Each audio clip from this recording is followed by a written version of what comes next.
दोस्तों आप सबका एक बार फिर से स्वागत है। हम वेलकम करते हैं टेक्नोलॉजी हिंट में। दोस्तों आज की वीडियो हमारी पिछली वीडियो से ही आगे चलेगी, यानी कि जो हमने पिछली वीडियो में बताया था ईपीएस 95 पेंशनर्स भाइयों के साथ सौतेला व्यवहार किया जा रहा है। जी हां दोस्तों, उसी अपडेट को हम आगे बढ़ाएंगे और दोस्तों आपको बताएंगे कि इसमें एक्चुअल में हुआ क्या और क्या ऐसा होना चाहिए नहीं होना चाहिए।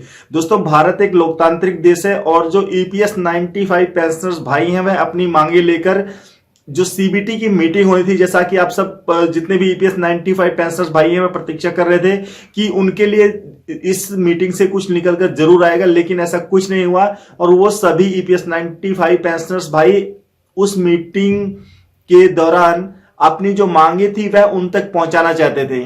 लेकिन दोस्तों इसको लेकर के जितने भी ईपीएस 95 पेंशनर्स भाई हैं वह सरकार के प्रति अपना खेद व्यक्त कर रहे हैं, गुस्सा व्यक्त कर रहे हैं कि उन्होंने मिलने क्यों नहीं दिया ईपीएस 95 पेंशनर्स भाइयों को। सीबीटी जो मेंबर्स थे उनसे क्यों नहीं मिलने दी गया। अगर वो मिल लेते तो अपनी जो उनकी बात थी, मांगे थी, वह उनके पास रखते। साथ ही साथ यहाँ पर ईपीएस 95 पेंशनर्स भाई यह भी कह रहे हैं कि उनकी जो मांगे थी वह सिर्फ और सिर्फ मिलना था, उनको वो कोई हिंसा नहीं कर रहे थे, ना ही कोई उपद्रव मचा रहे थे, लेकिन फिर भी उनको मिलने से रोक दिया गया। तो दोस्तों यह एक कंसर्न था जिसे कि राष्ट्रीय संघर्ष समिति उत्तर प्रदेश के द्वारा उठाया गया। क्या ईपीएस 95 पेंशन भाइयों की मांगे पूरी होनी चाहिए या नहीं होनी चाहिए। कम से कम उनको जो पेंशन मिल रही है 1000 रुपए, उसमें से तो वृद्धि होनी चाहिए, 100% होनी चाहिए।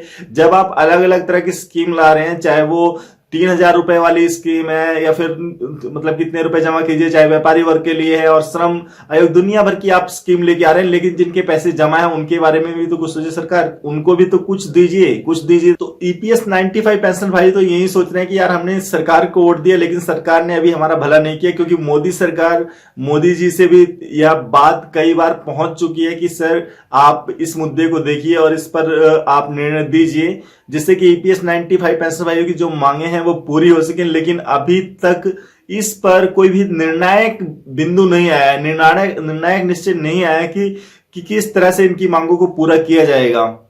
और वाकई में जितने भी कारखाने से रिटायर होते हैं, अगर हम बात करें कि एक गवर्नमेंट एम्प्लॉय होता है, एक प्राइवेट एम्प्लॉय होता है, अगर प्राइवेट एम्प्लॉय की बात करें और गवर्नमेंट एम्प्लॉय की बात करें तो दोनों में जमीन आसमान का अंतर है। जी हाँ दोस्तों, एक सरकारी स्कूल और एक प्राइवेट स्कूल, अगर हम पढ़ाई की बात करें तो वहां पर तो ये होता है कि भैया सरकारी स्कूल में पढ़ रहा है तो वहां पर जो सरकारी स्कूल वाला छात्र है उसको कम सुविधाएं मिलती है बजाय प्राइवेट के। लेकिन अगर हम बात करते हैं जब बड़े होके भैया नौकरी करने लग जाते हैं, तब क्या होता है, तब ये होता है कि जो सरकारी नौकरी कर रहा होता है उसके मजे होते हैं, लेकिन जो प्राइवेट नौकरी कर रहा होता है उसकी अपनी नौकरी की टेंशन होती है कि यार नौकरी रहेगी जाएगी। और कहीं ना कहीं अगर कोई सरकारी में है तो जाहिर सी बात है कि उसने उस नौकरी को पाने के लिए जो उसका प्रयत्न था वो उसने किया, चाहे वो उसने पेपर दिए या फिर किस तरह से भी वो सरकारी नौकरी में हुआ। लेकिन सरकारी नौकरी में होने के बाद दोस्तों वो क्या करते हैं वो जग जाहिर है।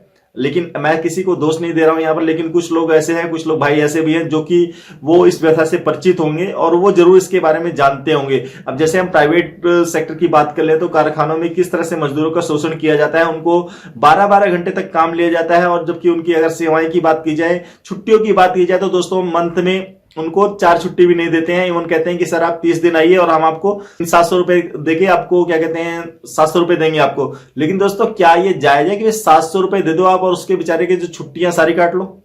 ये तो कोई जायज नहीं हुआ।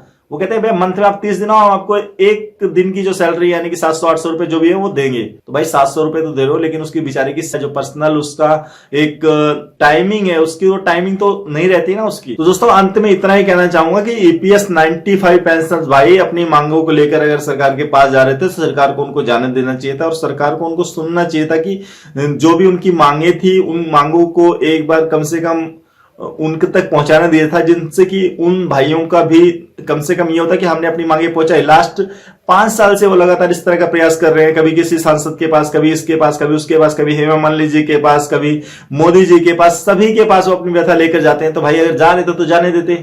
लेकिन अब पीछे क्या हुआ, हो सकता है कि वहां पर जो शासन बढ़ रहा हो उन्होंने उसे रोक लिया हो, लेकिन अब इसके बारे में तो मैं कोई कमेंट नहीं कर सकता, ना ही इसका सोचता हूं उचित समझता हूं। आप जैसा समझे वेल एंड गुड, आप खुद निर्णय कीजिए, आप खुद समझदार हैं। फिर मिलेंगे दोस्तों अगले वीडियो में। नमस्कार।